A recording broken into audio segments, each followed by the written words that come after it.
Welcome to the show. Coming up, Groundhog Day, another disastrous poll for the Turnbull government. But is the government now in such trouble that it can't even risk sacking the Prime Minister? But first, we've done it again. We've called jihadists the names we deserve. Because no, they're not cowards. We are. And boy, did today prove that. Last week, another jihadist attack, a massacre in Spain. 14 people killed by Muslim terrorists, run over by a van or stabbed to death. And among the victims, this Australian boy, Julian Cadman, just 7 years old, run down with his mum.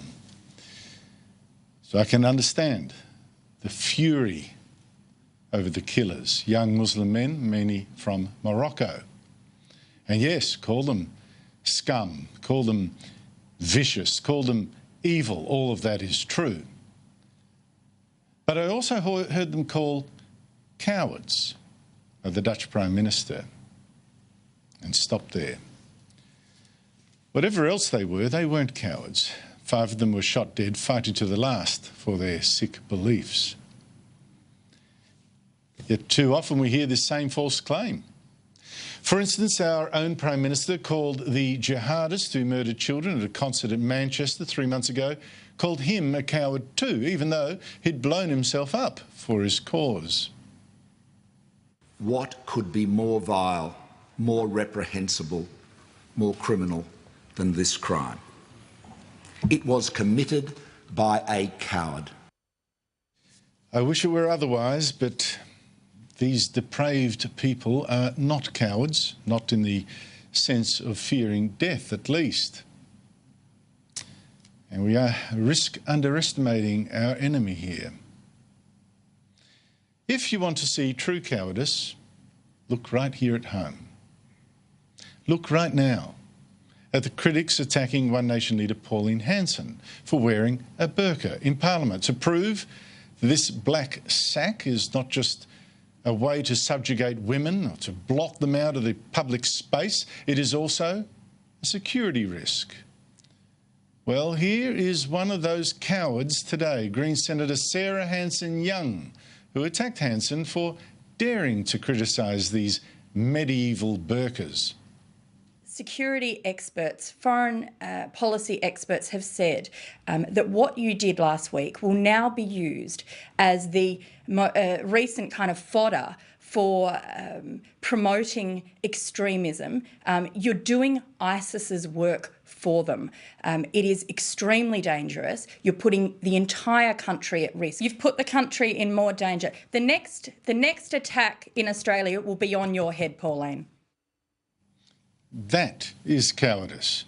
To say we should shut up about the burqa, not resist, not protest at this insult to women. Cowardly to say we should instead give in to the extremists and their threats. Give in to the claims that it's a religious garment, which it's not. And then to blame Pauline Hanson preemptively for any killings rather than the crazies actually doing them. True cowardice. Attorney General George Brandison attacking Hanson last week was little better.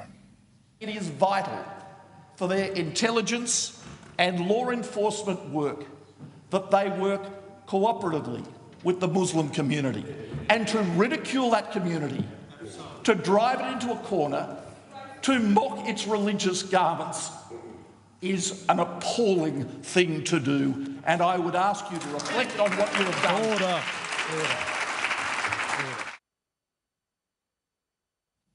His argument, shut up about the burqa or we'll be killed. Here's another example of cowardice. A Sydney council, Waverley, this month persuaded a court to ban the building of a new synagogue because locals might get hurt in the crossfire if jihadists attacked the Jews there.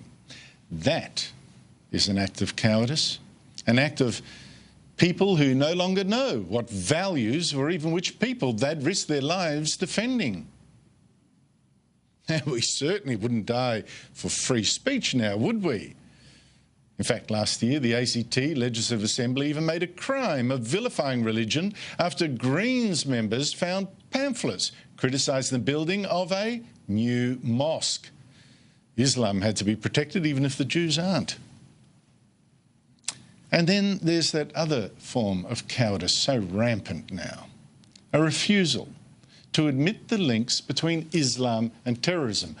And those links are crucial. Islam gives the jihadists some of their courage to fight to the death, gives them their belief that God loves the evil they do and will even reward them in the afterlife for it. Yet no one denies this connection more often than does Channel 10's influential Walid Ali. Here he is again with his fellow panellists on the project on Friday after the attacks in Spain. First note, no mention anywhere that these attacks were actually by Muslims. Tonight, up to 16 people killed in Barcelona in the latest terror attack to hit Europe. Then came this. Good evening, welcome to the project. Here we go. On another one. Another one. Yeah. Excuse me, another what precisely? Do they mean, of course, another Islamist attack using a vehicle? That, right? That's the another. Like the killing of 86 people in Nice last year, or the killing of 12 people at a Christmas market in Berlin last December, or the killing of 4 people on London's Westminster Bridge in March, again by another jihadist, or the murder by a jihadist of 4 people in Stockholm in April, or indeed the murder of people by yet more jihadists in London in June, all of whom also died fighting. No, no, no.